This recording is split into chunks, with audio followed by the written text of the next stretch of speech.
I'm Mike Vardy, and I'm about to have a productive conversation with Nir Eyal. Welcome to A Productive Conversation. I'm Mike Vardy, and this week we are going back in time, back into the vault, where I have my chat with esteemed author Nir Eyal. He's written many books. The one we focus on during this conversation is Indistractable.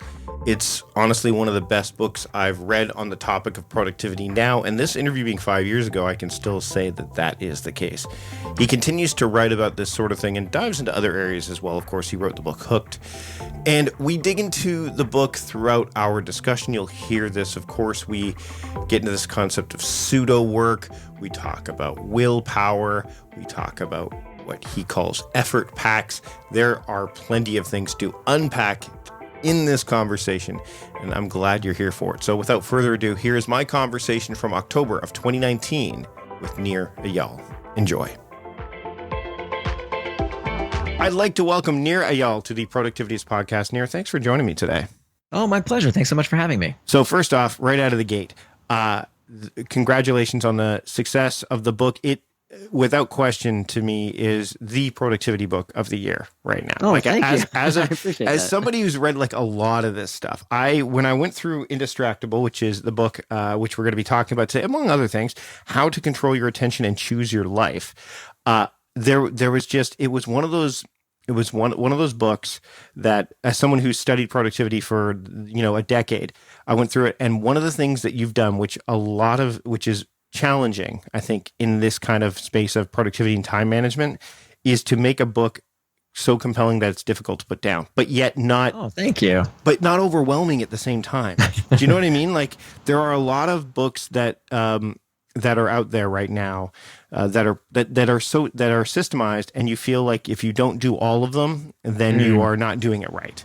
And it defeats the purpose of the book. You do this book does not do that. In fact, it goes above and beyond. So but right out of the gate, my buddy KC, who we were chatting about this yesterday, one of the things he noticed, and it didn't even dawn on me, is he said both Hooked, which is the book that you wrote before this, and Indistractable are yellow in cover. Mm-hmm. Mm-hmm. But why that choice? I think it's a good place to start, and then we'll dig into some of the other, because yellow is it's a pretty pronounced and profound color to choose. Yeah. No, so the idea with when I chose the color yellow for Hooked was that psychologically we know that yellow is the most attention-getting color. So caution signs are always in yellow on highways and street signs. Yellow is the color that you're most likely to look at first and foremost, more than red, more than neon orange, yellow. So that's one reason. It gets attention. And then why did I make Indistractable also yellow? Because I wanted the books to rhyme. I wanted there to be kind of a continuation on a theme with my second book, because Hooked is about how to build habit-forming products. And the idea here is that we can use that for good, right? We can use these techniques to help people live better lives through technology that people actually want to use, as opposed to feeling like they have to use. And then the second book, Indistractable, is really about how do we control our attention and choose our life? How do we make sure that for some of the technology that's designed maybe in such a way that we find ourselves overusing some of the technologies, different technologies, right? The technologies that I help with Hooked are products like helping people exercise more and save money and be more productive at work. Those are my clients, not the gaming companies and social media companies. But Indistractable, the idea here is that, who better to navigate through this, all this confusion out there around, how potentially habit forming and some people say addictive some of these products are. So I wanted to tell folks from an insider's perspective what these things can and can't do. It's one thing if some pundit or professor tells you how bad these technologies are. It's another thing for somebody who's actually, been in the belly of the beast and knows what these things can and can't do to tell you, okay, here's what you should worry about and here's what you probably shouldn't worry about, and is more hype. I want to dig into the idea of traction versus distraction, because you talk about that in the book. And it's one of those things I remember listening to you, and there's going to be a lot of show notes here, people, so pay attention. There's going to be a lot of links, a lot of show notes. And one of the things that during my research for our interview is I was listening to you talk to Jonathan Fields on the Good Life Project. Mm-hmm. And one of the things that, and this is while I was reading the book, but I hadn't quite gotten into I hadn't heard you say it yet, but the idea that the opposite of distraction is traction, it just resonated. What what led you to that distinction? Because I think a lot of people they look at distraction and focus as kind of being that, or being focused versus. So the idea of traction, which is, for lack of, I guess I'll let you explain it, but that was one of those things that I kind of go, oh, okay, now you've got me, no pun intended, or pun totally intended, hooked. Yeah. So I think it's an important distinction, because what you plan to do with your time is your business, and I didn't want to be one of these up on high gurus that say, let me tell you what you should do with your time, because what you're doing with your time is a waste. You should do what I do with my time. I think that's ridiculous, right? That if you want to watch football on TV, watch football. If you want to play video games, play video games. If you want to work in the office till 11 p.m., that's your business. I'm not going to tell you not to. What I want to help people do is to do whatever they themselves say is important for them to do in their life. And so the reason, that we have to understand, in order to understand what is distraction, we have to understand the opposite of distraction. The opposite of distraction, as you said, is not focus. The opposite of distraction is traction. And in fact, if you look at the etymology of both of these words, they both come from the same Latin root, trahare, which means to pull, and they both end in the same 6-letter word, A-C-T-I-O-N, that spells action. So traction is any action that pulls you towards what you want to do in life, things that you do with intent. The opposite of traction is distraction, any action that pulls you away from what you want to do, things that you are not doing with intent.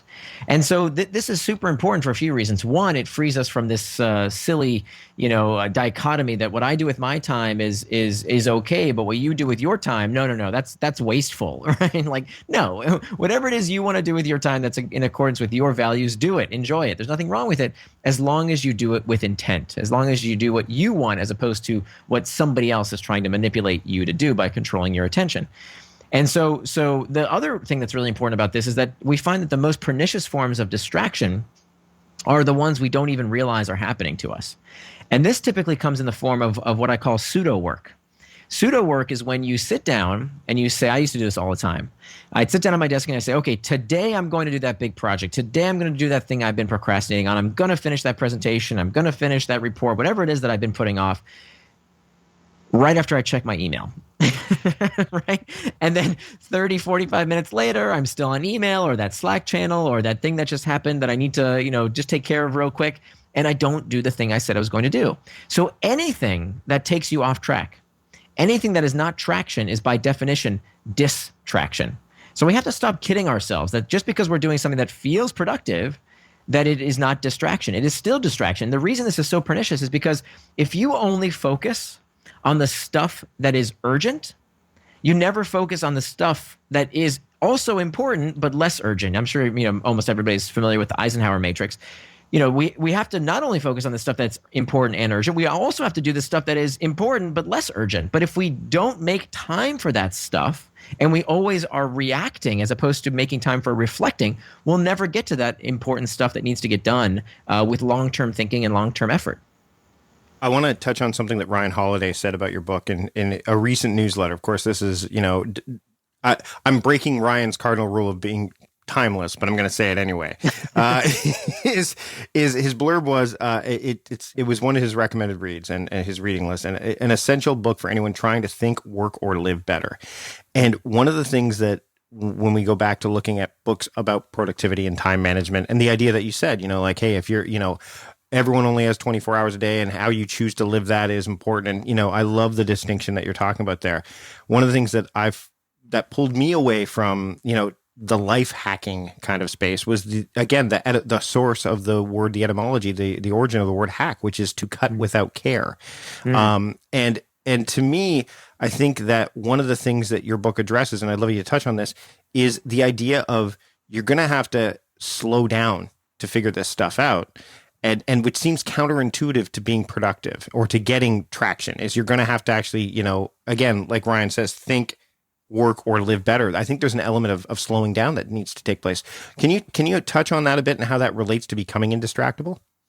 Yeah, I think so. There's 4 big tactics, or I should say strategies, not tactics. Sorry, tactics are what you do. Strategy is why you do it. And so I'm less into the tactics than the strategies. The strategy, I think, is more important.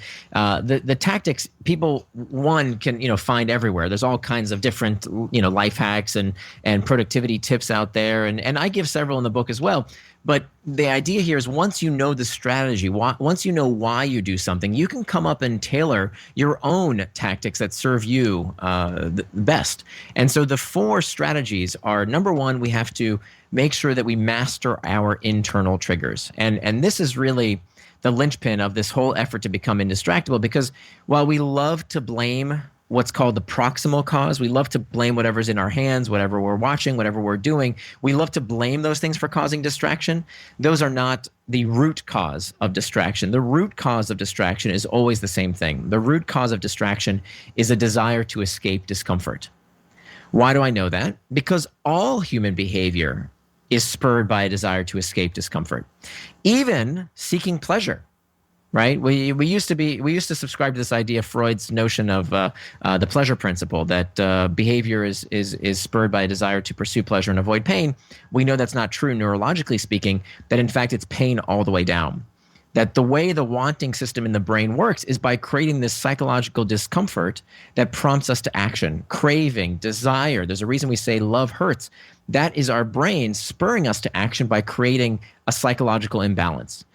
So when we are lonely, we check Facebook. When we're bored, we Google. When we're uncertain, we Google. When we're bored, we check ESPN, we check stock prices, we check Reddit, all kinds of things cater to this uncomfortable emotional state.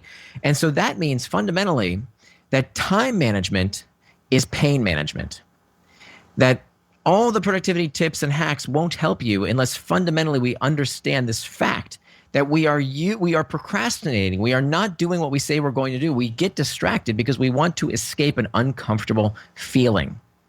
And if we don't learn tactics to cope with that feeling, if it's cell phones and Slack channels and emails today, it's going to be something else tomorrow. We will always get distracted by something unless we fundamentally either fix the source of the discomfort, whether that's a troubled marriage, a shitty workplace culture, something going on in our life that we have trouble dealing with and we're looking for escape from, or if we can't fix the source of the problem, and look, there's lots of uncomfortable feelings that we have to experience as adult human beings. It's part of our lot in life. We feel stress, anxiety, uncertainty, fatigue. These are just things that everybody feels.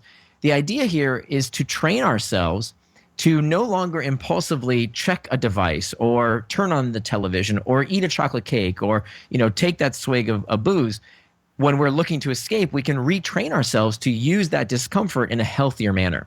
And so that has to be the first step. Sure. Can we? I want to just touch sidebar this real quick. I know we've got 3 other that we want to look at, but the idea of willpower comes up in the book, and I'm a huge Green Lantern fan. Anyone who's followed me, I wear a Green Lantern ring, and his source of power is willpower. That's where the ring gets all its power from.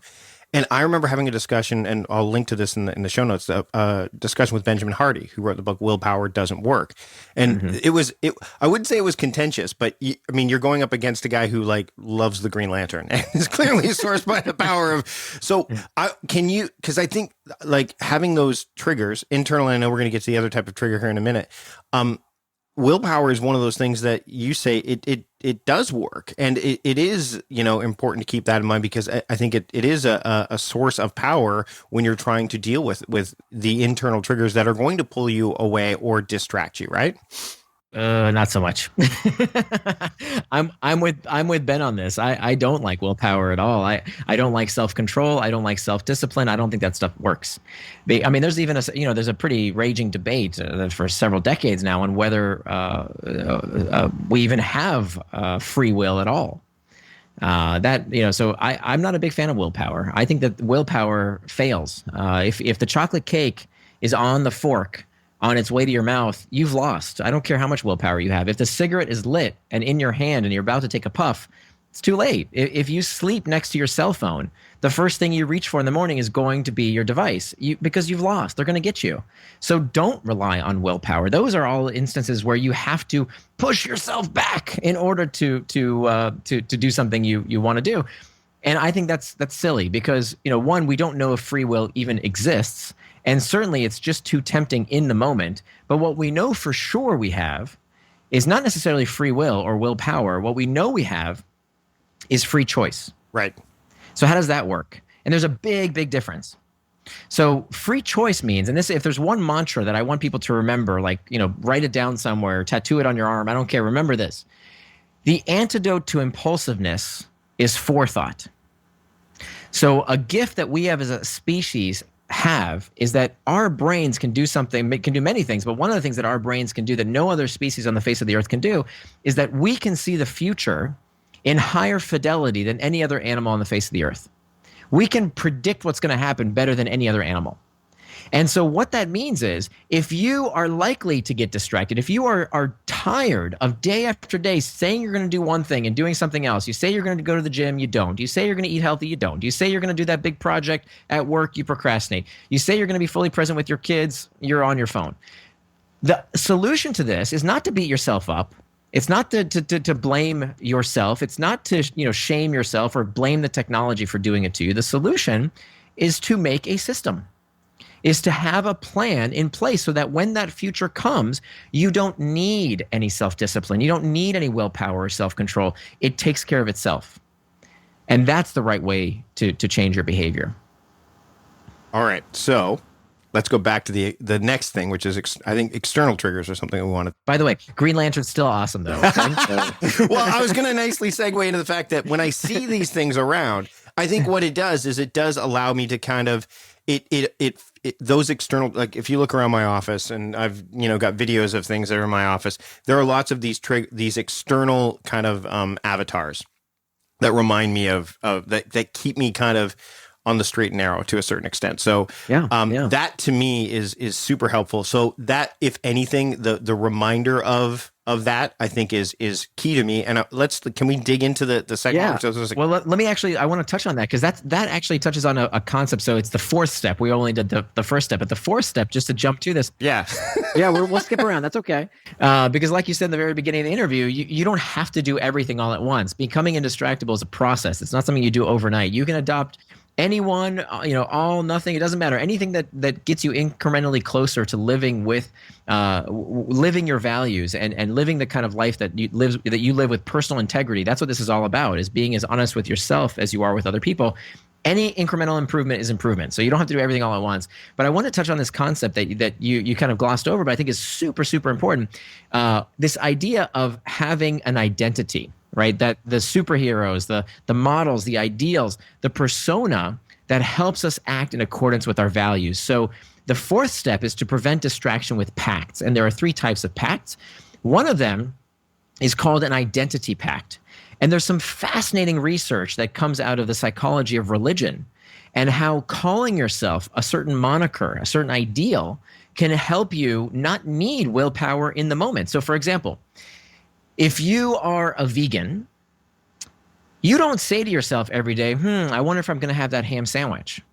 No, it's just something you don't do. Vegans don't need willpower to not eat that ham sandwich, because if you've been a vegan for years, it's who you are. You are a vegan. It's not just that you don't eat meat, it's that you are a vegan. A devout Muslim doesn't say, I should wonder if I should have that gin and tonic. No, a devout Muslim does not drink alcohol. Done deal. No willpower needed.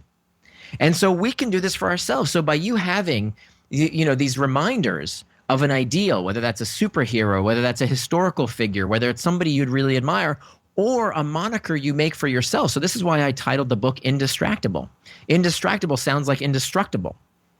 And so it's a moniker that we can use for ourselves. I have T-shirts that say Indistractable that I wear when I go to the gym, because I'm reminding myself, this is who I am. I am the kind of person who lives with personal integrity. I do what I say I'm going to do. And that can actually help you stay, like you said, on the straight and narrow to make sure you don't do something that you later regret. Let's talk about the other packs, because I know that's something else that you touched on. As again, I'll refer back to Jonathan's conversation, because Jonathan's such a great conversationalist.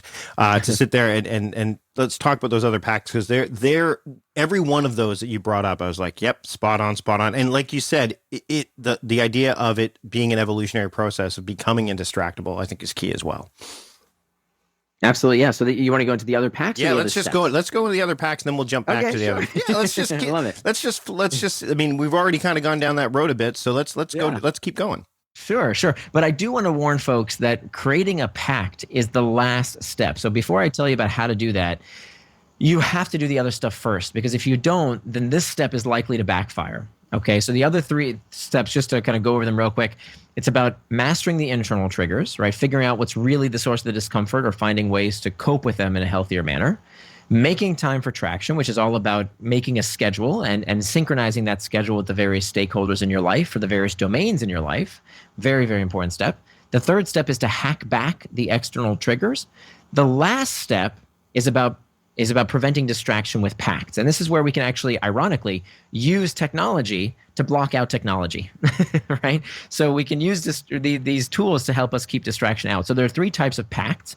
We talked about an identity pact, which is where we make some kind of moniker, some kind of identity that we can call ourselves. Along with, by the way, one of the best things you can do if you want to change your behavior is to change your identity, but also tell others about that identity. So, there's that joke, how do you know someone's a vegetarian? Don't worry, they'll tell you. Yeah. and not to pick on vegetarians. I was a vegetarian for 5 years, that's true. It was definitely true for me. But you can substitute, CrossFit or keto or a Marine or, whatever, a devout Christian, whatever it is. Why do people do that? Why do people want to tell others about their identity? It's not just to bring others into the flock. There's a reason that every religion, every major religion has some element of proselytizing. It's not just to find new members. It's more importantly to reinforce the identity of the person convincing others. So when you tell others that you are a certain type of person, you are reinforcing your identity and making it more likely that you will stick with your commitment to yourself. So one of the best things you can do is to tell people, I am indistractable. Right? Hey, I'm sorry I don't answer your emails 30 minutes after you sent me them. That's just not how I work. I'm not tethered to my technology.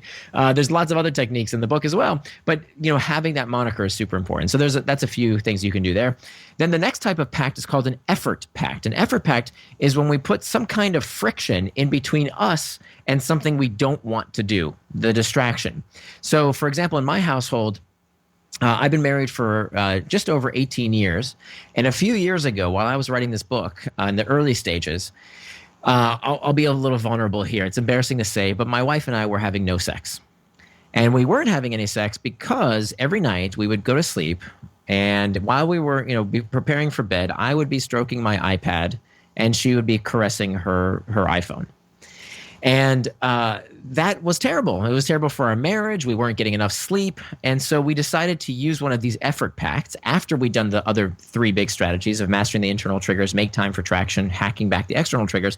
The last step, we made an effort pact. Here's how it worked. I went to the hardware store and I bought myself a $10 outlet timer. And the way this outlet timer works is you plug it into the wall, you set the time, and whatever is plugged into that outlet timer will turn off at a certain time of day or night. So every night at 10 p.m., my monitors and the router, the internet router, shut off. Now, could I go in and turn them back on? Of course I could, right? I could unplug, replug, turn it back on, right? But I put some effort in between myself and something I didn't want to do, that distraction.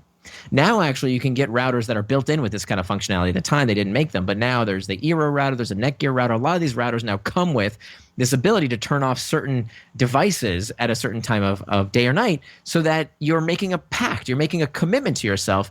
10 o'clock, no more internet. So what we started to do, we started to prepare for that. Oh, the internet's going to shut down at 10, and I better finish up everything and shut down and be ready for bed so that I could get to bed, actually start having a conversation with my wife, and then hopefully that would lead to more.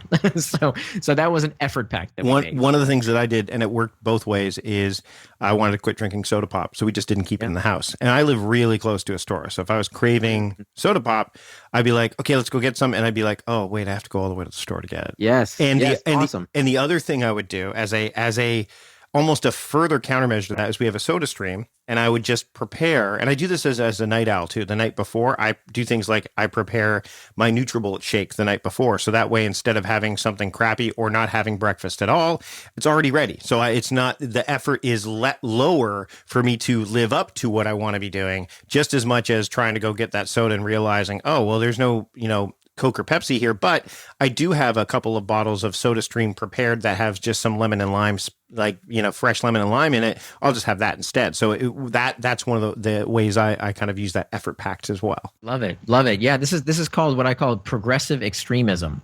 So a lot of people will go extreme all at once, and that tends to backfire. They say, "Okay, tomorrow I'm going to be keto. Tomorrow I'm Whole30," right? They go like super extreme, and then you know what happens at the end of the Whole30?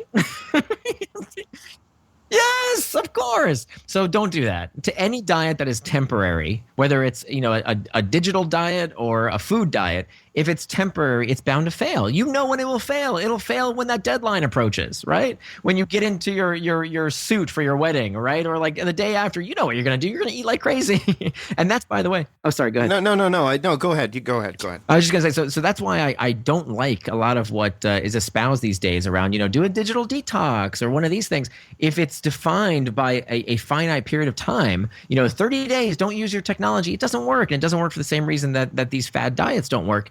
Much better to do what's called progressive extremism. So the way progressive extremism works is that you say, I am going to remove something that is not serving me from my life. So it's funny that you mentioned soda. That was one of the first things I did as well, that I wanted to stop drinking soda. Ultimately, that would be great, but I followed this progressive extremism technique. I didn't say tomorrow, no more soda. I said, okay, what is something that I can do that is very, very easy? It's not hard at all for me to do, no problem at all, but I can do it, and here's the kicker, for the rest of my life. Okay? So for me, I said that I can have soda as long as it's diet. And for me, that was no big deal. Now, for somebody else, if that's too hard, then do something less, right? The next step after that, I said, okay, I can have diet soda, but only outside the house. Right. Okay, I can do that for the rest of my life, no problem. But the idea, and it might be, I'm not saying do that, I'm saying do it in this way. So whatever it is for you that's easy, that you can look at yourself in the mirror and say, yeah, no problem. Do that for a few months, maybe even a few years, until you're ready to do the next thing. But do that next thing for the rest of your life. Yeah, it's, one of the things that when I talked to Cal Newport about digital minimalism, and this is, I think, the problem that we get when we have these books that talk about, again, becoming like do the detox. The Whole30 is a great example, which I've done. I've done the Whole30. And exactly like you said, day 31, I'm like, oh, good. I can go back to everything that I want to go back to now. Right. But the idea is that I think what happens is because there's this idea that we're all pressed for time, that our attention, there's this war for our attention, is that when a book like Digital Minimalism comes out, people say, oh, okay, well, I have to like cut it all out. Like it becomes like it's an all or nothing. It's that extremism that's not progressive. It's just, almost immediate. And then the message gets lost because, Cal's talked about this with me before. I said, like quit Facebook. No, it's got to be a personal solution. It's subjective, much like you talked about with this is the idea that it's got to be, it's got to be subjective for you because how you are indistractable is going to be different than somebody else's ability to be indistractable, right? Right. And what we have to make sure we ask ourselves is how do we use these things the way we want to, as opposed to how the tech makers want to. So, I don't think there's anything wrong with using social media. It's wonderful, right? I need it for my livelihood, let alone for my sanity. I want to connect with people who are all over the country, all over the world now. My friends don't all live in my neighborhood. I want to keep connecting with them, and there's nothing wrong with it. But I interact with these people and with these tools on my schedule, not on somebody else's schedule. And that's something that Cal and I really agree on, is the need for a time-boxed calendar. And that's actually step 2. I actually built a tool, I'll give you the link for the show notes, to make it really, really easy. Because the fact is, a lot of people complain about distraction. But when I ask them, wow, that's really tough. What did you get distracted from exactly? Right? You can't call something a distraction unless you know what it distracted you from. So what did you get distracted from? And they show me their calendar and it's blank. There's nothing on it, right? Maybe a dentist appointment or something. So if you have big old swaths of white space on your calendar, you know what's going to happen. Your boss is going to want your time. Your kids are going to want your time. The news, right? Whatever happened on Twitter yesterday. Somehow your mind, your attention is going to be diverted into what somebody else wants you to do as opposed to what you really want to do. So you have no right to say you got distracted if you didn't plan your time. And so that's the second most important step. But then it doesn't stop there. we also have to synchronize our calendars with the stakeholders in our life. So something that I did that completely revolutionized my work life as well as my home life was syncing with my stakeholders. So with my wife, for example, we used to constantly fight about how I wasn't holding up my share of household responsibilities. And it turns out that this is pretty par for the course. That most heterosexual dual income households, despite the fact that there's two incomes, that women still take on a disproportionate share of household admin duties. And I would always tell my wife, like, honey, just, if I didn't do something, just tell me, right? I'll do it. Just tell me. What I didn't realize is that asking her to tell me what to do was itself work. Yes, agreed. Right? We've both been married long enough to know that that's the case. Yes. Yes. Yeah. So the solution was actually really simple. It was a weekly schedule sync. So now that we both have time box calendars, we sit down together every Sunday night. It's on our calendar, and we do a quick schedule sync, and we know where we're going to be when, and where the particular household responsibilities are going to happen, because there's a lot of contingencies in the household, right? If you do A, then your partner has to wait for you to do A before you can do B. You have to coordinate that kind of stuff. So it sounds like it's a lot of work, but let me tell you, you will save so much time in terms of arguments and disagreements, not only at home, certainly, but also with our boss, right? With our colleagues. This is something that really, really can revolutionize your life, this process of schedule syncing. Well, and I've got a post about the one meeting I make time for every week, no matter what. And it's the meeting with my wife. We sit down and we actually map things out. Now, one thing that when I read about the schedule, that the idea of schedule making, and I do have that link, so we'll put that in the show notes about the tool that you've got, is as soon as this is one of those things where I'm like, he's hitting all the right notes with me in this book, and I'm a big believer in theming your days. That's one of the things. So theming your time. Yes. So for me, it's more about making sure that that white space, because if you looked at my calendar, you're like, oh, Mike, you only have 2 appointments. What are you doing today? But I know that today, as we're recording this, is my listening day. That's the theme of the day. So I know that, when you and I were going to talk, I said, here's the link to book. This is, again, leveraging technology. The only time you can book with me is Wednesday, because that's my listening day. And it's actually even truncated further, where now it's only like in the morning for me, which is basically from like 9 until noon, because I know that I'm at my best later in the day to do the creative work, such as, producing the podcast, creating audio content for my, my other audience and stuff like that. So what's interesting is that, you wouldn't know that. And this is, I think, the other, I want to talk about biases as well, because they show up like massively. But the idea that if I give you a scheduling link and you look at it and you're like, oh my God, he's giving me access to his calendar. Not really. I'm giving you access to what I've given, like the boundaries that I've set for both myself and for you. And so when people talk to me about this and they say, oh, well, Mike, where do you're not really a calendar person. You're more of a to-do list person. I'm like, no, I'm both. The calendar is like the directory for my day, and the to-do list offers the details. So yes, this is so important. Yeah, I couldn't agree more. I mean, we see so many people, if you're the kind of person who keeps a to-do list, bravo, because you're ahead of the game. Most people don't even do that. But remember that the to-do list is just your list of output. Right. It's not input, right? So it would be ridiculous if I went to a baker and I said, hey, look, I need 100 loaves of bread. But I'm not going to tell you how much flour or yeast or factory employees or any of that. Okay, I'm not giving you any of that stuff. Just make me the bread. No way. I need to know the input in order to know the output. And so when we write things on a to-do list, I mean, this is why when I used to keep a to-do list before keeping a proper calendar, is that half that to-do list would just get recycled from today to the next day, to the next day, to the next day, because, I mean, this is insanity. And the reason we do this is because we are not making time for those things on our calendar. Now, a lot of people say, well, what if I don't get done the thing I don't get done, right? Well, then isn't this whole system broken? No, of course not. I'll give you a quick story. So for the long, we've all heard about how important sleep is, right? Everybody knows sleep is super important. I don't need to share the science. Everyone's convinced. However, I was going to, I finally started using a time box calendar, and I even have in my calendar, okay, time to prepare for bed and time to be in bed. And I thought, okay, great. I made time for it. I've planned the input, but every night at 3 a.m. I would wake up and I would toss and turn, and I would be very distraught that I wasn't getting the sleep I know I needed. And I would start stressing out about, oh my gosh, I've got a big presentation tomorrow, and if I don't get good sleep, I'm going to be off my game, and that's going to mess up my entire day. And it turns out that what the number one cause of insomnia is?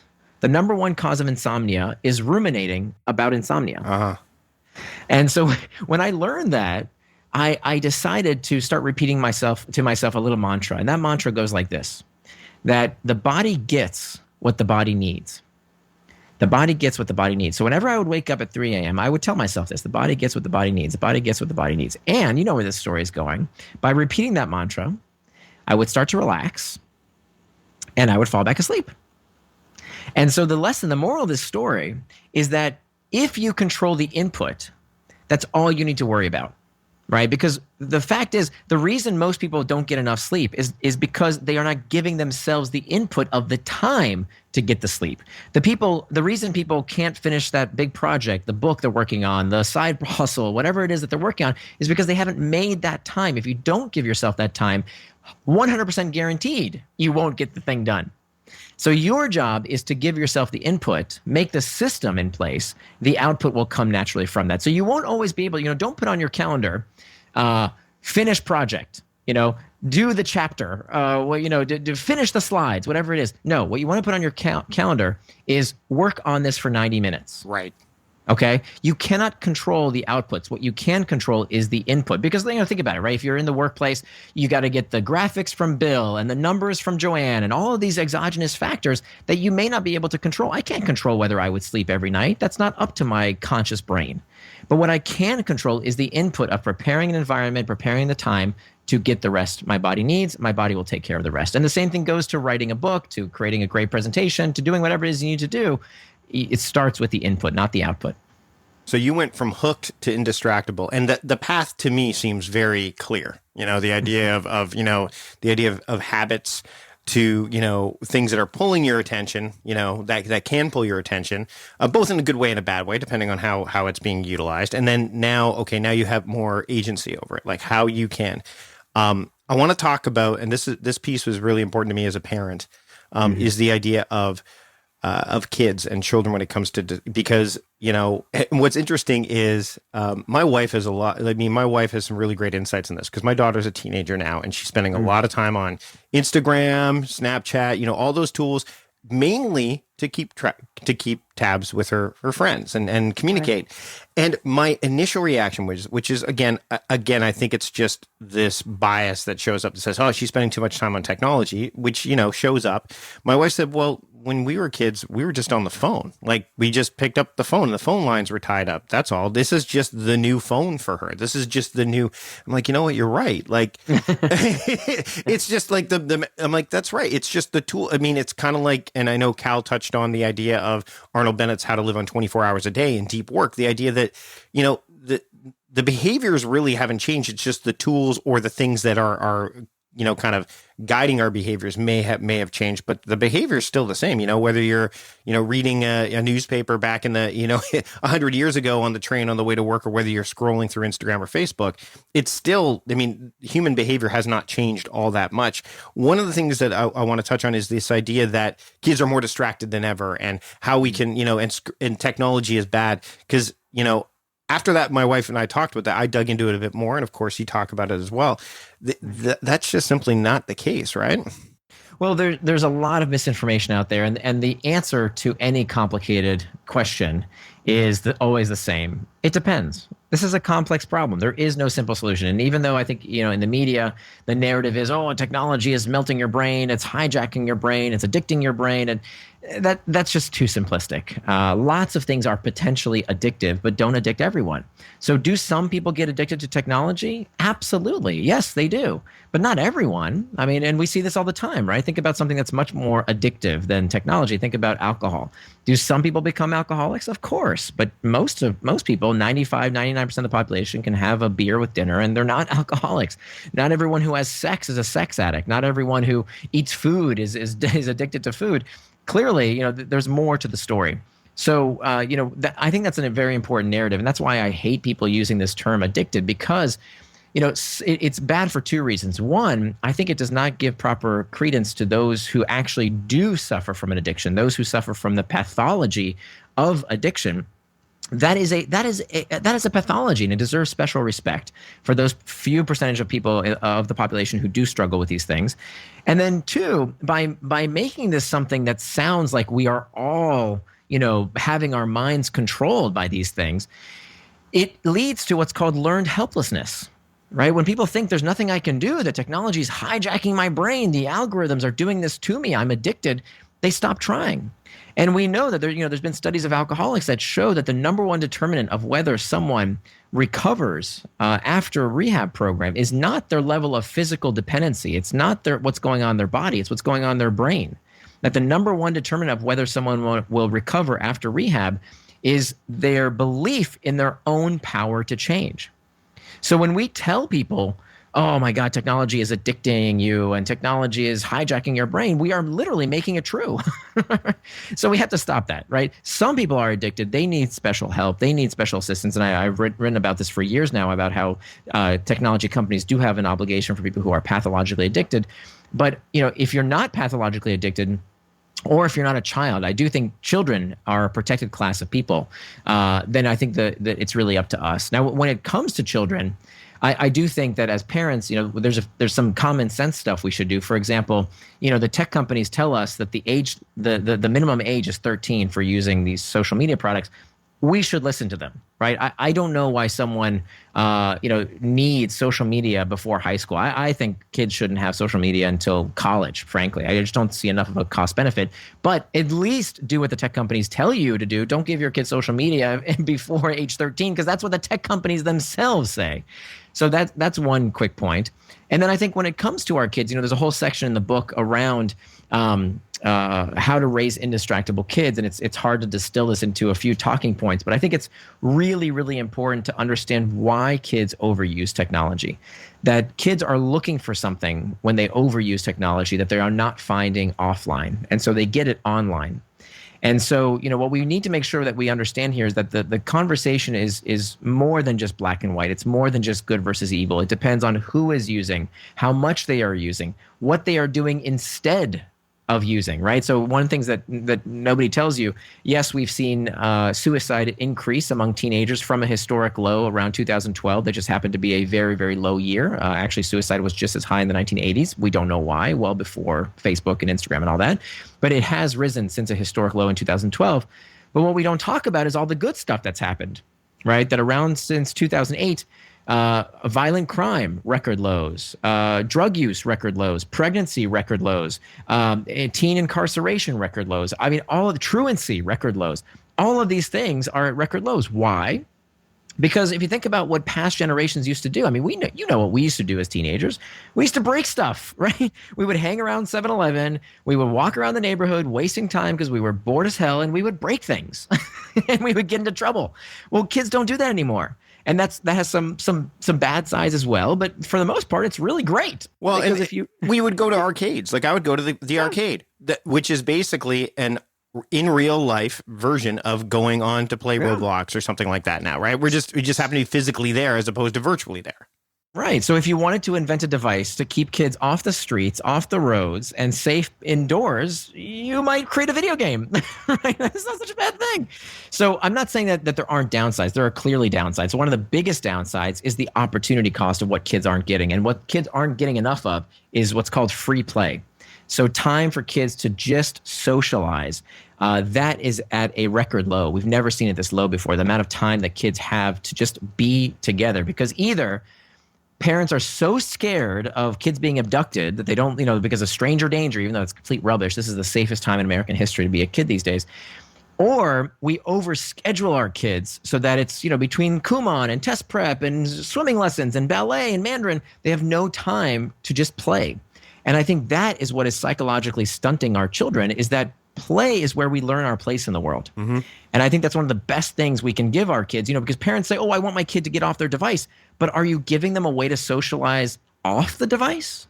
And is it one that they want to do? I mean, one of the things, I've had a conversation with a friend of mine who's got his kid in like 3 different sports and in band and stuff like that. And he goes, you really need to get your kids into some team sports. I'm like, no, I don't want to force him into 3 or 4 different things. He's already doing some team stuff at school.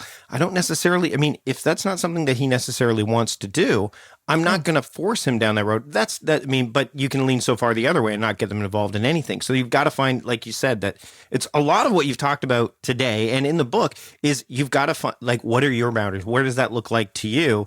But at least think about it. Like, at least explore it because. Well, I would say schedule it. I mean, it's one of those activities. Unfortunately, what's happened is there's a bit of a network effect here that if more parents insist on their kids only doing things in organized settings, then there's no kids around to play with anymore. When I was a kid, we would come home from school and we would knock on our neighbors' doors and somebody would be around to play. And the neighborhoods of this country used to sing with the sound of kids playing. The bikes laying out of the street. Like there's that old meme that you used to see on Facebook where it's like, this is how I used to know where my friends were. And you'd see, oh, there's Joey's bike. It's right. Oh, he must be there, right? Yeah, and that unfortunately that doesn't happen like it used to, partially because kids are so hyper scheduled. So I think we have to work with the trend. Parents need to understand that if you want to support your kids' psychological health, the best thing you can do for them is to schedule free play with their friends. Let them hang out. Not, make sure the devices are put away, right? But let them play. Let them do something together, because it's one thing when a parent tells a child, to do something. It's a whole nother story when a peer says, hey, if you act like a jerk, I'm not going to play with you. Right? You have to moderate your behavior. That is where we learn our place in the world, and it is absolutely critical for psychological well-being. Before we go, when the reason that this book resonated with me so much, and why I know that anyone who's listening and follow my work, you got to pick up this book because it totally speaks to the kind of stuff I talk about.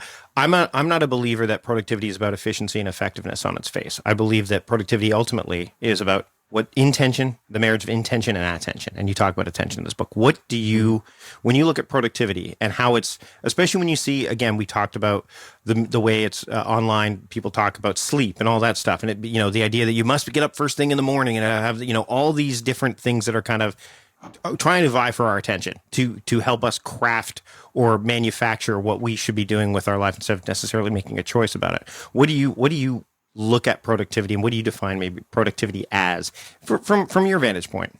Yeah, I think it's really about intention. I don't think that you should you shouldn't copy your neighbor. That typically leads to downfall, right? So if what your neighbor does is take a cold shower at 4 a.m. every morning and that works for them, great, right? But don't copy the latest guru's personal tactics. I mean, it was really important for me. Everything in Indistractable not only works, not only have I tested this, it's based on really old research that's been around for a long time. Everything has been published in a peer-reviewed journal, right? So there's like 30 pages of citations in this book. It's not just some thing I made up. It's organizing these 4 basic strategies, but there are just hundreds of studies from making an implementation intention to pre-commitment devices. I mean, the list goes on and on. This is research that's been around for a really long time, that's well validated. And so the idea here is to help you do the things you yourself say you want to do. That's what it means to be productive. And look, it doesn't just mean you have to be productive for work. Right. If the way you want to spend your time is meditating or prayer or drawing or taking a walk, great. I want to help you do that as well. If that's what you want to do with your time, remember that the time you plan to waste is not wasted time. The problem is not when we plan to waste time. The problem is when we waste time when we planned to do something else. That's when we're not productive. Nir, this has been great. I'm really happy that we were able to connect and have you on the show. The book is called Indistractable: How to Control Your Attention and Choose Your Life. Where can people pick up the book and keep up with your work? Absolutely, yeah. So the book is available wherever books are sold. And if you go to Indistractable.com, there's an 80-page workbook that's complimentary. We couldn't fit it into the book, so we made it into a separate thing you can download that's free. There's also a video course that's free as well. And you can get all that at Indistractable.com. And don't forget, if you're listening to this podcast, then you're probably going to want to listen to your podcast, which is called Near and Far. So be sure to check that out as well. I appreciate it. Thank you so much. Big thanks to Nir for joining me back then, and big thanks to you for joining us as we revisited this conversation this week. If you want to get all the show notes, relevant links, etc., go to productivityist.com/podcast 516. You'll get all of that there. Of course, you can check out those links if you are checking this episode out on Spotify, Apple Podcasts, even YouTube. The links are there as well. And while you are listening to this episode, on whatever device you're listening to, whatever platform you're listening to, wherever you get your podcast, hit the subscribe button. That way you don't miss a single episode. It helps support the show, and you can easily search through the archives for other gems like conversations with Chris Bailey, Gretchen Rubin, Seth Godin, David Allen, and many more. Another way to support the show is to check out the sponsors you heard during our conversation today. Go to productivityist.com/podcast sponsors to check them out. Click on their links if something interests you. That way they know that we sent you. That's it for this week. Until next time, where I bring you a shiny new episode of A Productive Conversation. I'm Mike Vardy, reminding you to stop doing productive and start being productive. See you later.